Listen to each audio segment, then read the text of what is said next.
Son las 9:35. En este programa le hemos dado seguimiento al tema de los llamados centinelas, este grupo de jóvenes que sale a plazas comerciales, a cafés, a distintos lugares públicos a golpear a otros jóvenes simplemente porque sí. Ayer hablábamos con la madre de uno de los jóvenes golpeados, que nos contó lo que había sucedido con su hijo, y ahora al parecer este fenómeno se ha ido extendiendo porque las autoridades tienen información de que no solamente es este grupo que se hace llamar Centinela, sino otros de jóvenes, algunos de ellos menores de edad, que están realizando esta práctica utilizando diferentes nombres. Quisimos pues tratar de indagar un poco qué puede haber detrás de este tipo de comportamiento, y tengo en la línea telefónica, se lo agradezco mucho, a la psicoterapeuta Valeria Villa. Habíamos platicado con ella, seguramente usted lo recordará, cuando el ataque en el Colegio Americano del Noreste por parte de un alumno que después se suicidó. Valeria, me da gusto saludarte nuevamente. ¿Cómo estás? Hola, ¿cómo estás, Pascal? Buenos días.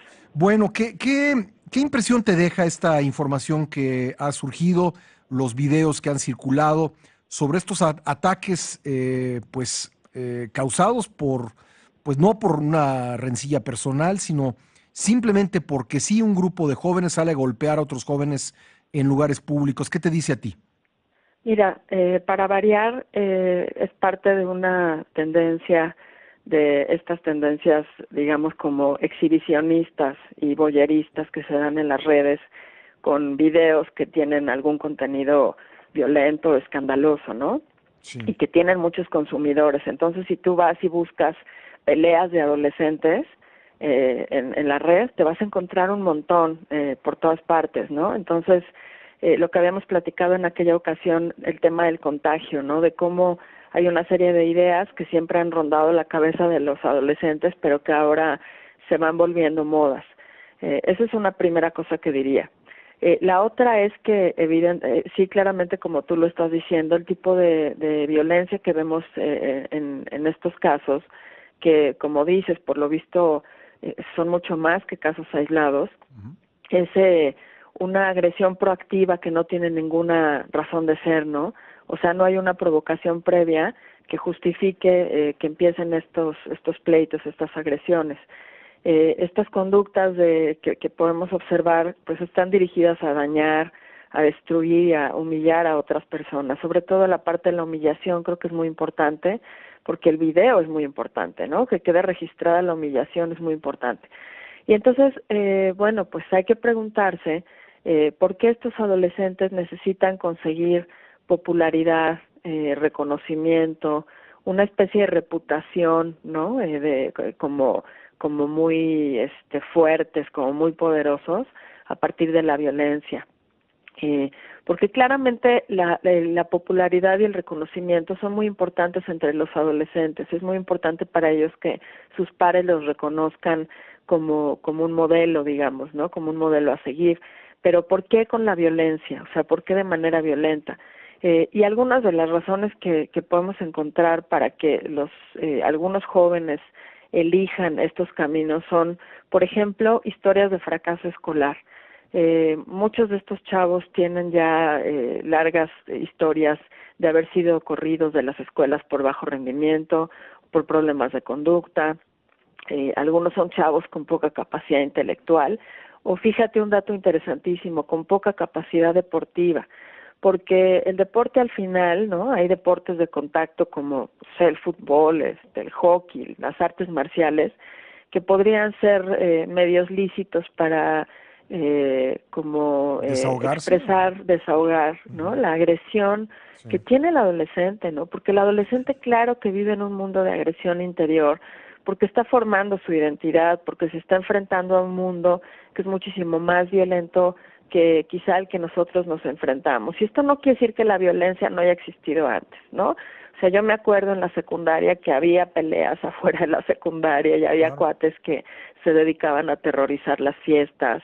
O sea, estas cosas siempre han pasado. El problema es que ahora son fenómenos que te decía yo de bullying callejero, que tienen un componente exhibicionista, voyerista, que les da como muchísima más exposición y que los vuelven como un problema social muchísimo más visible, ¿no? Yo creo que la violencia ahora es mucho más visible. Otra cosa también que podemos decir de estos muchachos, que son suposiciones, pero bueno, es como muy difícil suponer alguna otra cosa de cuando vemos estas conductas, es que son chavos que no tienen límites, ¿no? Son chavos que probablemente tuvieron o tienen modelos violentos en la casa. O sea, no es muy descabellado pensar que son chavos que han sido víctimas de violencia en su propia casa, que quizá no tienen ejemplos positivos en el manejo de la ira en sus padres, ¿no? Que a lo mejor son expuestos a conductas prepotentes por parte de la autoridad en sus casas, como maltrato, ¿no? Al personal de servicio, a los meseros en los restaurantes, qué sé yo, ¿no?